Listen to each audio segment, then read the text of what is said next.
Today, we're going to unpack 7 rare manipulation tactics used by master manipulators. By the end, you'll have tools to spot them early, preserve your boundaries, and protect your mental and emotional health.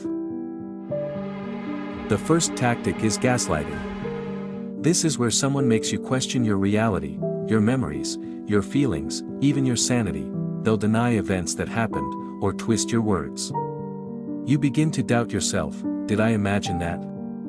This is powerful because once you doubt your own perception, you become dependent on the manipulator's version of reality. We see gaslighting in these forms: denying past promises, minimizing your feelings, you're too emotional, telling you others told them different things, or forgetting what you clearly discussed. Number 2 is emotional withholding, or using silence as a weapon. Rather than confronting issues, the manipulator goes quiet. They may stop responding, avoid you, withdraw affection. The message: you did something wrong, but never saying what. This leaves you uncomfortable, anxious, wondering what you did, so you chase them, try to please, or over-apologize.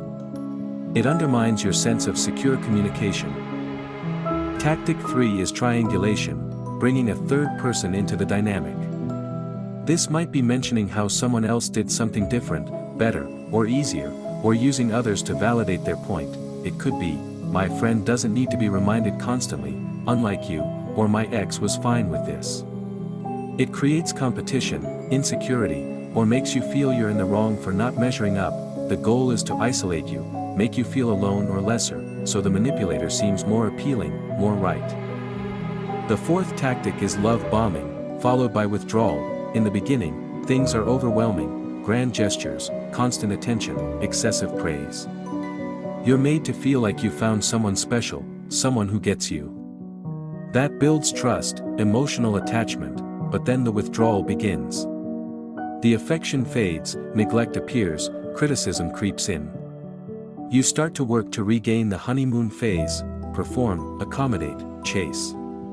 This keeps you off balance. Fifth is playing the victim, or constantly shifting blame. A master manipulator will twist situations so they always appear to be the one being hurt. If you raise a concern, they turn the tables: you're attacking me, why are you always making me out to be the bad guy?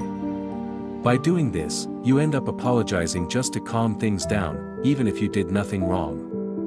The responsibility becomes yours. It manipulates your empathy, your desire to preserve harmony.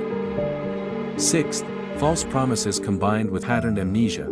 They promise change, improvements, or say something will happen, but when you hold them to it, they forgot, didn't mean it that way, or don't remember. Over time, you adjust your expectations lower, maybe stop calling them out because it seems pointless.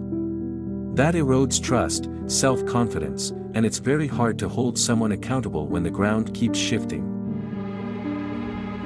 Finally, the seventh tactic: using your own fears, insecurities, and guilt as levers. Master manipulators are very good at identifying what scares you: being alone, being rejected, failing, losing respect or identity. Then they threaten or hint at those outcomes, sometimes subtly, to steer you. For example, if you leave, who will be there for you? Or if you don't do this, it shows you don't care. Guilt becomes a chain.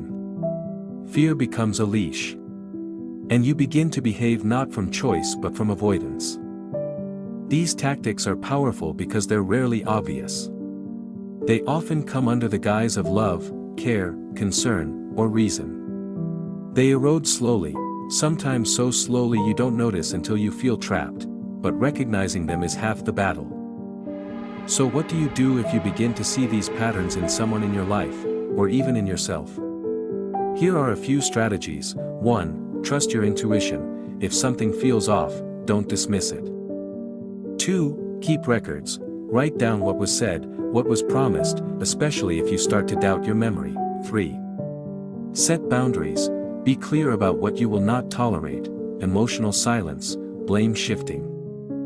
4. Seek external validation. Talk with trusted friends or family, someone outside the relationship who can give perspective. 5. Take time. Manipulators often push for quick decisions. Slow things down, reflect. At the end of the day, you deserve relationships where you feel respected, heard, valued, and safe.